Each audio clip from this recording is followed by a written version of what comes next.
안녕하세요. 배신의 장미입니다. 오늘 이야기는 서로 막말을 주고받는 한 시어머니와 며느리에 대한 사연입니다. 시어머니도 그렇고 며느리도 그렇고 막상 막하인 듯한데요. 서로에게 이해심이 너무 부족한 것 같습니다. 과연 이 집안에 어떤 사정이 있었는지 사연 속으로 들어가 보겠습니다. 저는 시댁이라면 그리고 특히 시어머니라면 치가 떨립니다. 시어머니 꼴도 보기 싫고 앞으로 영원히 안 보고 살 생각이에요. 시어머니들은 도대체 왜 그러는 건가요? 뭐가 그렇게 잘났다고 항상 아들 칭찬만 하고 며느리는 막 대해도 된다고 생각을 하는 건지 정말 이해를 할 수가 없습니다. 아무것도 없으면서 잘나지도 못했으면서 무조건 친정이 시댁보다 못하다라는 생각을 가지고 있는 것 같고 하물며 친정 부모님보다 본인이 더 위에 있다는 생각은 어디서 나오는 발상인 걸까요? 며느리는 결혼하고 나면 자기 부모님이 사라지는 것도 아닌데 왜 뭐든지 시댁 식구들이 우선시 되어야 하는 것이고 그들을 가장 먼저 배려를 해야 하는 건지 알 수가 없네요. 가뜩이나 요즘 힘들어 죽겠는데 몇 달에 걸쳐 일들이 터져버리니 저도 이젠 한계점에 다다른 것 같습니다. 그래서 결론은 저도 될 대로 되라는 식으로 막 나가버렸습니다. 금요일 저녁이면 남편이 지하철을 기다리며 제게 항상 전화를 합니다. 항상 똑같은 패턴이었기에 저는 남편이 지하철을 기다리는 그 공백이 심심할까 싶어 얼른 전화를 받았죠. 그런데 평소와는 다르게 남편 목소리가 그다지 좋질 않았습니다. 풀이 죽어있는 듯한 느낌을 받았거든요. 그래서 무슨 일이냐고 물었더니 남편은 한숨을 쉬면서 약간 격앙된 목소리로 이야기를 했죠. 시어머니에게 전화가 왔는데 남편에게 섭섭함을 토로하셨다고 합니다. 지금 저희 시아버지는 좀 편찮으신 상태입니다. 암 진단을 받으신 지 4년 정도 되셨는데 컨디션이 좋은 날도 있고 나쁜 날도 있지요. 그런데 그런 시아버지가 남편에게 너무 서운함을 가지고 계시고 하물며 며느리인 저에게까지 섭섭하다 하셨다 하더군요. 이유는 바로 저희가 시댁을 방문하지 않았다는 거였습니다. 누가 요즘 시댁을 그렇게 방문하나요? 나라에서도 집에 머물러 있기를 바라고 최대한 동선을 줄여서 얼른 이 감염병을 극복해 보자고 매일 이야기를 하는데 저희가 시댁을 안 가서 그게 그렇게 서운하다 하셨답니다. 나이 들어 병까지 들어버리니 자식들이 본인을 무시하고 들여다보지 않는다고 말이죠. 물론 시아버지 얼굴 못 본 지 오래되긴 했습니다. 그런데 지금 상황에서 그게 정상 아닌가요? 그리고 남편이 병원에서 일을 하는데 항암 치료 및 외래 때문에 시아버지는 병원에 와서 남편을 만나긴 하시거든요. 그래서 아버님이 서운하시다고 하셔서 어머니가 그걸 자기한테 이야기하신 거야? 정말 나는 이해를 할 수가 없다. 지금 자식들도 힘들어 죽겠는데 참고 또 참으면서 일하느라 바쁜데 들여다보지 않았다고 무시당하는 것 같다고 서운하다고 그렇게 말씀을 하셨대? 또 어머니 그걸 자기한테 쪼르르 전한 거고? 그래서 뭘 원하시는 건데 아무리 그래도 자식들 입장은 생각 안 하신다니? 지금 우리가 더 빠듯하게 사는 이유를 몰라서 지금 서운하다 무시당한다라는 말씀을 하시는 거야? 아, 정말 난 모르겠다. 나 같으면 절대로 그렇게 말 못할 것 같은데. 연세 드셨으니까 편찮으시니까 보살핌 받고 싶은 건 이해하겠는데 그리 말씀하신 아버님이나 또 그 이야기를 퇴근하는 자기한테 굳이 전하는 어머니나 난 정말 이해가 안 된다. 내가 나쁜 며느리라서 그럴 수도 있는데 정말 이해가 안 돼. 저는 정말 이해가 가질 않았어요. 지금 시댁에 들어가는 돈이 얼만데 어머니가 일을 하시지만 그 연세에 얼마나 버실 것이며 그리고 젊은 사람들도 퍽퍽 실직을 당하는 판에 그거 다 아니까 배려해서 지원을 해드리고 있었었는데 경제적으로 어려움이 없으니 감정적으로 서운하다 무시한다라는 마음이 들으시나 봅니다. 사실 저는 최근 들어 제가 뭘 느끼고 사는 건지 제가 뭘 좋아했었는지 제 낙이 뭐였었는지도 잊어버린 채 살아가고 있었거든요.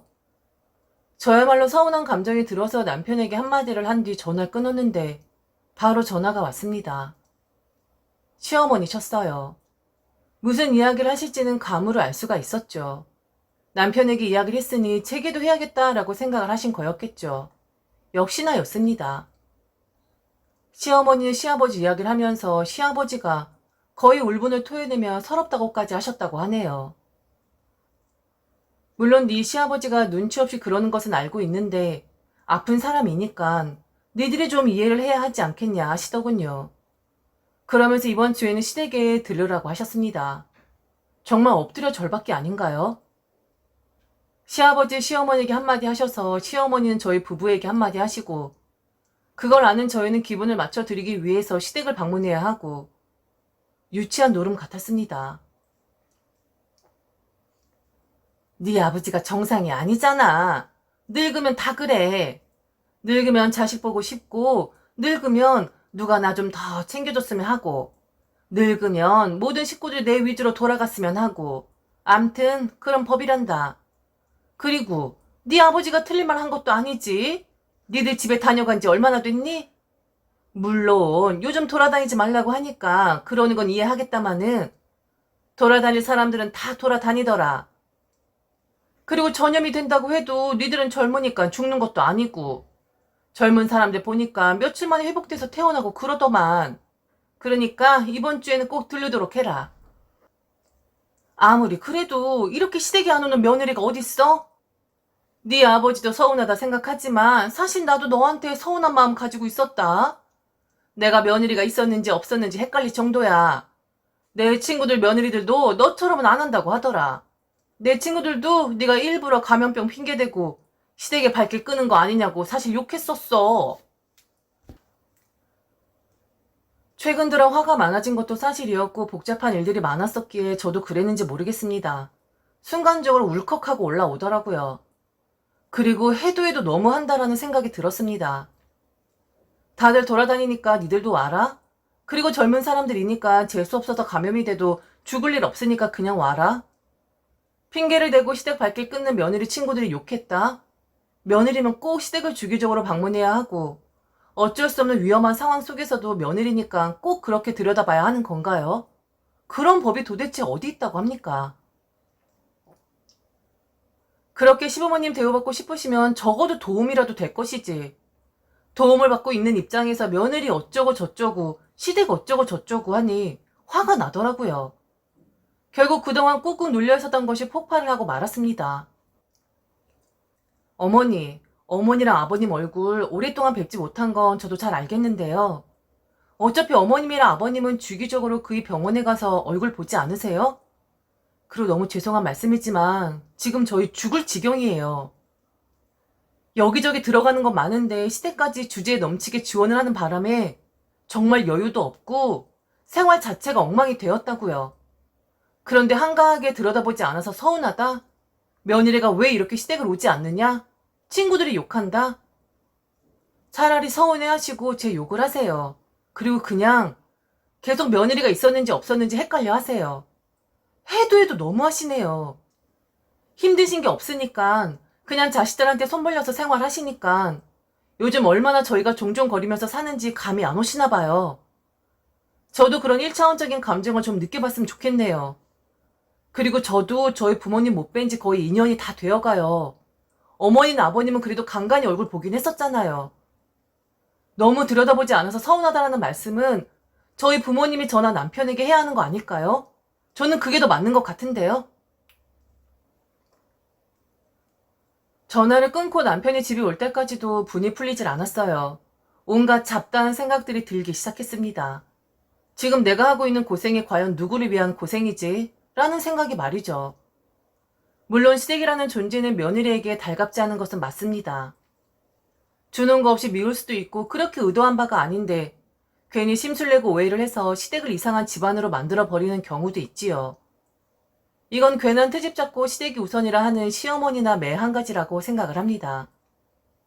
저도 이상한 며느리일 수 있어요. 그런데 지금 상황에서 저는 너무 희생하고 헌신만 하고 있는 그런 며느리라는 생각을 지울 수가 없었습니다. 그럼 적어도 고마움이라도 알아야 하는데 들여다보지 않아 서운하다라고 그런 감정을 호소하는 시부모님이 한심해 보였습니다. 그런 사소한 이야기를 할 시간이 있다는 게 신기할 따름이었네요. 그래서 저는 결심을 했습니다. 사실 시부모님에게 지원을 하기 전 저희 부부는 원래 계획하던 것이 있었어요. 바로 10년도 더 넘은 똥차를 새 차로 바꾸는 것이었습니다. 천천히 그동안 시부모님 지원한 돈을 계산해보니 사고 싶었던 새 차의 반값이나 되더라고요. 어차피 없는 돈, 그리고 있어도 시댁에 나가는 돈, 저는 새 차를 구입하기로 결심했습니다. 시댁이 지원해봤자 고맙다라는 소리도 못 듣고 서운하다라는 소리나 듣고 앉아있는데 차라리 그 돈으로 새 차를 사면 제 앞에 차는 존재하는 거잖아요. 제 눈앞에 떡하니 실물로 남아있게 되는 거잖아요. 남편도 시부모님의 행동이 너무 한심했다 생각했는지 새 차를 구입하자는 제 생각을 말리고 들진 않았습니다. 그리고 말하기도 너무 좋으니까요. 똥차 타고 다니다가 사고 날 것 같아서 새 차 구입하느라 돈이 없다고, 그래서 지원하기 힘들다고, 진즉에 이럴 걸 후회했습니다. 결국 그 주 주말 저는 남편과 같이 새 차 계약을 했고 10년 이상 끌고 다녔던 차는 이제 막 사회인이 된 여동생에게 건네주었습니다. 10년 넘은 차였지만 꼼꼼한 남편이 워낙에 관리를 잘해서 차에 문제는 없었거든요. 그런데 그 차로 인해 다시 한번 시댁과 일이 생기고 말았네요. 내 돈 주고 내가 산 건데 저는 욕을 먹어야 했고 10년 이상 된 차를 허락받지 않고 제 마음대로 동생에게 주었다는 사실 때문에 또 욕을 먹어야 했습니다. 그냥 비난 정도가 아니라 정말 쌍욕을 말이죠. 시어머니와 남편이 통화를 하다가 새 차를 구입했다는 것을 알게 되신 것 같더군요. 분명 남편은 일부러 시어머니에게 알린 건 아니었을 거예요.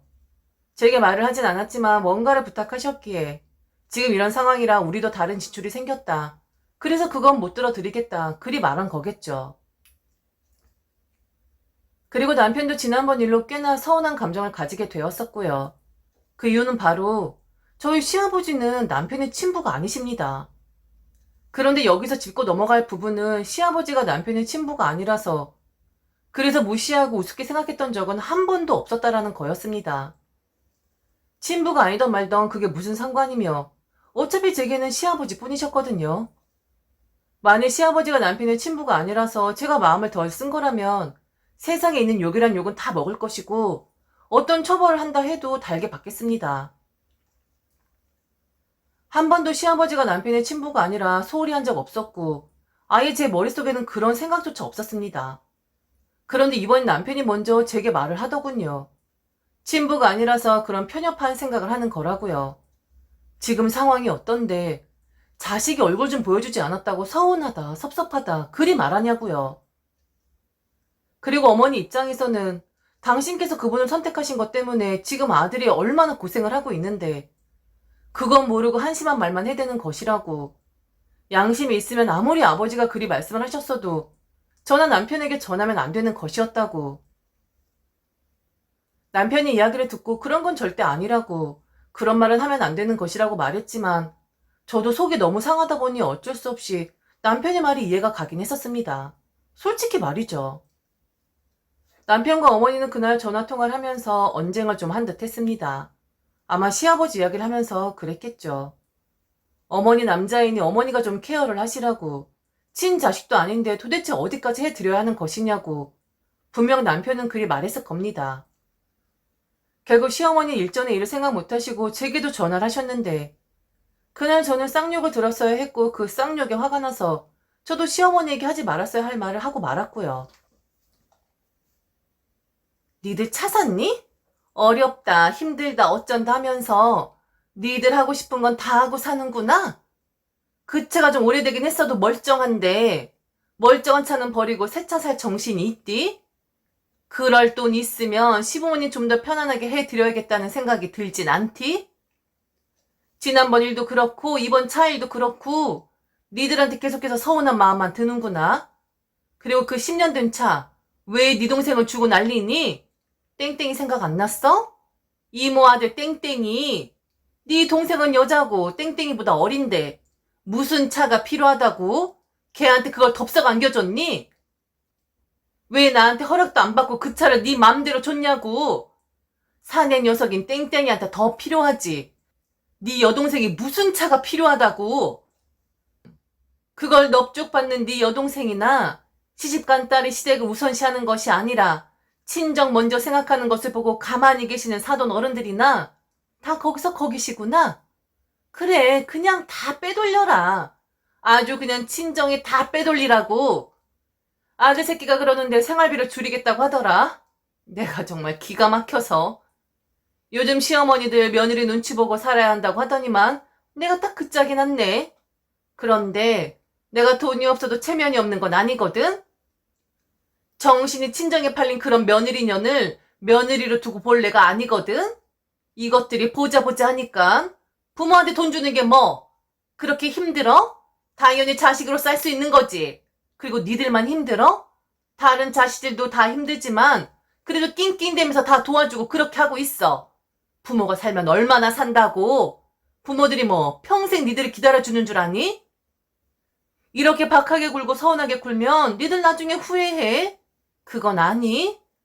하긴 아직 부모가 되어보질 못했는데 네가 알면 얼마나 알겠니? 이보세요. 내가 아무리 가진 거 없어도 지난번도 그렇고 이번 일도 그렇고 이렇게 막장으로 치닫는 당신을 며느리로 더 이상 두고 볼 수는 없을 것 같거든요. 지금 내가 무슨 말 하는지 아시겠어요? 시어머니에게는 그동안 저희의 노력이 당연한 거였습니다. 그렇게 해야 하는 것이었고 그런 대우를 받는 것이 마땅한 것이었어요. 왜냐? 부모니까. 그런데 제 부모인가요? 제 부모님은 따로 계신데요. 시어머니 말처럼 부모님은 자식을 기다려주지 않는다고 했는데 그건 저희 부모님한테도 해당되는 말 아닌가요? 이상하게도 자식에게 도움을 받는 것엔 시댁만 당당한 것 같습니다. 저희 친정만 해도 제가 뭘 좀 해드리려고 하면 그리고 남편이 병원에 진료라도 오실 것 같으면 미안해서 너무 전전긍긍 하시거든요. 시부모님들은 저렇게 당당하고 당연하다 생각하는데 왜 친정 부모님은 그렇질 않는 것일까요? 시부모님이 저를 자식이기 때문에 당연하다 생각하는 것처럼 저희 친정 부모님 입장에서도 남편 또한 자식이었는데 말이죠.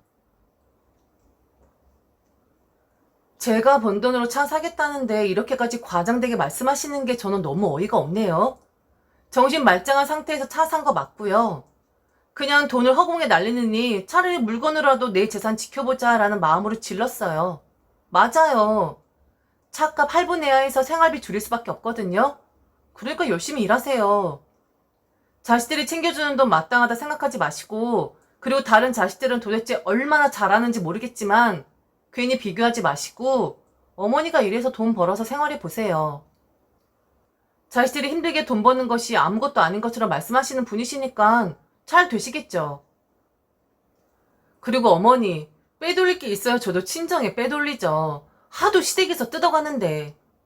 말씀 잘하셨네요. 부모님들 절대로 자식 기다려주지 않죠. 저도 그 말씀은 전적으로 동감이요. 제 부모님도 저를 언제까지 기다려주지 않는데 왜 그렇게 그동안 소홀했는지 모르겠네요. 그래서 앞으로는 아끼고 또 아껴서 그리고 시댁에 들어가는 것 좀 줄여서 저희 부모님한테 좀 잘하려고요. 자식된 도리잖아요. 당연히 해야 하는 거잖아요.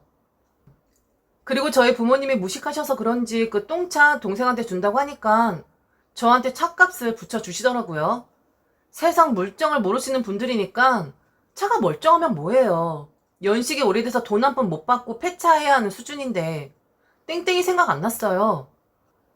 제가 그동안 시댁도 제대로 신경 못 쓰는 그리고 막 나가는 며느리년 주제였는데 어떻게 이모님 아들까지 생각을 했겠어요? 너무 많이 바라시는 거 아니에요? 그랬더니 지금 네가 나랑 한번 해보자고 하는 것이냐고 지난번에도 꼬박꼬박 말대꾸 할 때도 그냥 넘어가 줬는데 이번에도 이러는 것이냐고 소리를 질러댔습니다. 그리고 지금 자기를 비꼬는 것이냐고 목소리를 높이시더군요. 어쩜 사람이 저렇게 양심이 없는 건지. 어쩜 사람이 저렇게 뻔뻔할 수가 있는 거죠? 시어머니들이 다 저런 건 아니겠죠? 정말 그건 아닐 것이라고 믿고 싶습니다. 그런데 제가 경험한 시어머니는 단 한 분이시니 어쩔 수 없이 시어머니들은 다 저런 분들이라고 일반화를 시킬 수밖에 없을 것 같네요. 계속해서 시어머니는 제게 비꼬며 존댓말을 하며 이야기를 했습니다. 마치 남처럼 너는 더 이상 며느리가 아니다 라는 식으로 말이죠. 정말 유치하게도. 그래서 저도 막말 한번 했습니다. 시어머니가 저를 며느리로 생각 안 하고 존대를 하는데 그럼 저도 시어머니를 시어머니라고 생각하면 안 되는 거잖아요. 저기 아주머니 그만 이야기하시고요. 뭘 자꾸 해보자고 하는 것이냐고 비꼬는 것이냐고 이야기를 하세요. 더 하실 이야기 있으시면 남인 저한테 이러지 마시고 아주머니 아들한테 이야기하세요. 저도 이렇게 막장으로 치닫는 시어머니를 모시고 싶지 않거든요. 남이나 다름없다면서요. 전화 잘못 거신 것 같으니까 전화번호 제대로 확인하시고 다시 거세요. 꼴보기 싫은 시대 안 갑니다. 그동안도 안 갔지만 앞으로는 더 갈 일이 없겠네요. 그래도 돈은 확 줄여서 붙여드리곤 있어요. 제 마음 같아선 당연히 다 중지하고 싶었지만 그래도 이건 오로지 남편을 위해서 그리하는 겁니다. 이해를 하고 싶고 왜 저렇게 나오실 수밖에 없었는지 그 상황을 고려해보려고 하는데 정말 쉽지가 않네요. 그냥 믿기만 하고 어처구니만 없습니다. 그리고 사실 연락이 오지 않아서 좋고 이렇다 저렇다 더 이상 시끄럽게 굴지 않아서 너무 편합니다. 그냥 한번 며느리 년이라고 욕먹은 거 그냥 계속 이렇게 평생 욕먹으면서 살고 싶습니다. 지금까지 들어주셔서 진심으로 감사합니다. 이상 배신의 장미였습니다.